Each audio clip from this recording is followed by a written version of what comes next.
Hey everybody, John here. I want to talk about the Mace today and brought in my Mace collection to show you guys all the different options and kind of give you the hows and whys with the Mace, and also my Scottish hammers here and how those are a little bit different but real similar looking. So starting out from this end, we'll talk about the Scottish hammer a little bit. And this is a 22-pound hammer starting here, and this is just PVC on sometimes on a rattan handle as well. And then the standard implements in the Scottish Highland Games, we spin these around our head and rotate a little bit differently, but it also works as a kind of makeshift mace or something to warm up, learn the movement. It has its own kind of challenge to it.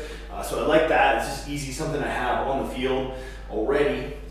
16 pounders. We have a 12 pounder here. This is the women's weight that's thrown in competition. We call it the ultralight hammer that men and guys will use to do different throws for speed and things like that. So next one is a customized implement. This lovely 50 pounder. This is about 52 inches. So it's a longer mace, so you see the more of the weights at the end here, and it's a dense ball at the end, so that it swings a little bit different properties, has a little more of kind of a edge to it. Doesn't swing as smoothly as some of the other maces. It's not necessarily good or bad that way, it's just different properties.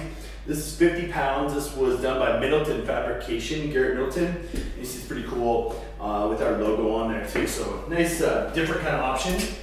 Next down the line here, awesome invention from ADEX and Dawn there. And this is called the Rhino Extender. This has basically is this is a loadable mace. We can take that off. I'll break this down in another little video more in depth, but this is up to 50 pounds. You see this length is real similar, maybe a little longer even than this other implement. So that just changes that. It does have some different properties to it. I can adjust the weight, and I was a little skeptical at this at first and had used this other one called the shoulder rock. So these are the two loadable kind of options. And this is very nice and dense. It has a better feel to it. I have nothing really against the shoulder rock. I like this pommel, this ball at the end to hold on to it. It just feels nice in your hand, a little bit thinner. This is a little more abrasive, a little more grit to it, like a barbell. So you don't need really a lot of chalk with either one of these, depending on how much weight you have in your kind of comfort zone. But this is getting pretty serious here with up to 50 pounds. I can take that anywhere from, I think it's 6 pounds, fully unloaded, in about 2.5 pound increments, all the way up to the fully loaded 50 pounder here. So you have those options, and big fan of this, like I said. The shoulder rock, nothing wrong with it. It's got some nice length to it. It's real kind of a lively feeling, a nice way to progress into some longer implements. It's real convenient to just be able to load this.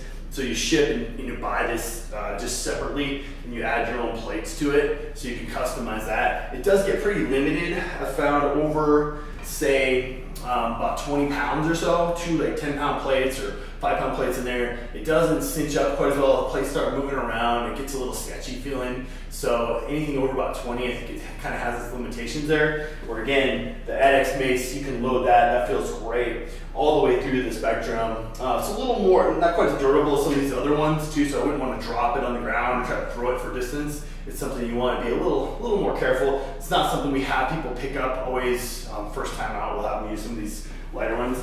This is a cool thing I had to have. I wanted to be authentic. This is a more traditional gata, and you see the length is a little bit shorter. This is from William Calvani on the East Coast there, and I saw what he was making in these cool looking implements. So this is bamboo. This is 43 pounds, and you see the big base, this big cement base. Again, something I don't want to be dropping down on the ground or throwing kind of thing, like my Scottish hammers. But it definitely has its own value, its own principles. It just feels great in the hands to have this actual bamboo. It has a little more lively, like alive kind of feel to it, the way I describe it. Sits up nicely still. It's just a cool looking, had to have it kind of thing as far as having something authentic to, this is what the Persian warriors, the Indian culture is using, and it just has some cool heritage to it. For some options and authenticity to training. This is my own kind of funky creation. This is 22-pound Scottish hammers. You see the hybrid of basically this and something like this. It's really long. It's 60 inches long, so I'm about 6'2". So this has its own properties. You have to be obviously tall enough to be able to bring that behind your head to even do this safely. You see this starts to push the envelope of being near the floor. And this is just plumbing pipe that I put on, so total weight ends up being close to about 30 pounds. So this has its own challenge, a lot more torque to it. It moves slower, but that acceleration and all, it just changes some of the properties of it. It has its own unique kind of feel. Put a little bit of, again, make a little pommel at the end of this, put a little tape on there for a little more grip. This is not something we have people generally use either. It's more my own kind of personal use, kind of high-end deal, because it is so long, you have to have a lot of space, a lot of kind of potentially more safety issues. This is a cool one. This is into the Onnit products down here.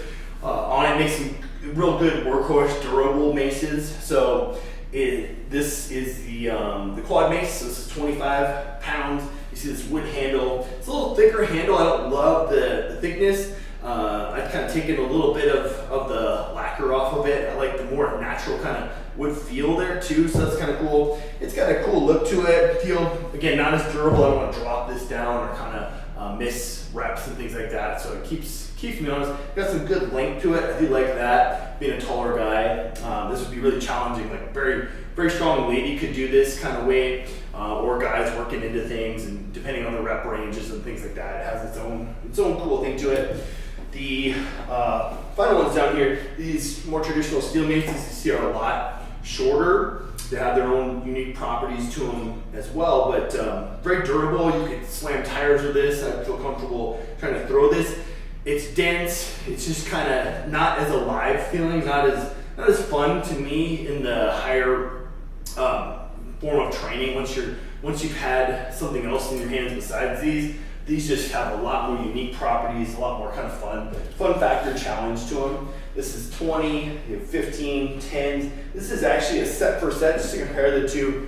This is another brand of mace. It's same length, same basic dimensions, a little bit thinner, and they do have a knurled handle like this shoulder rock as well there. So that knurled handle has its own properties. You don't need as much chalk to it. It does kind of wear down the hands in some weird ways if you have too much knurl on there. So it just depends, again, how you're training with it, and different tools for the trade.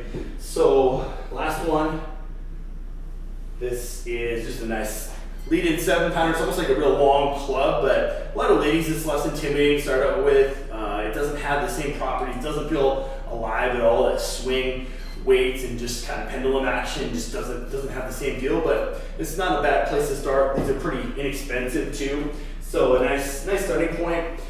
You can use other alternative kind of materials and things like that to make your own, but again, I would consider investing in something, starting in there and working your way if you're more serious about it. Great tools here, like the AdX Mace would be really my favorite as far as all-purpose utility tool, and consider even the Rhino option if you're a stronger guy kind of thing.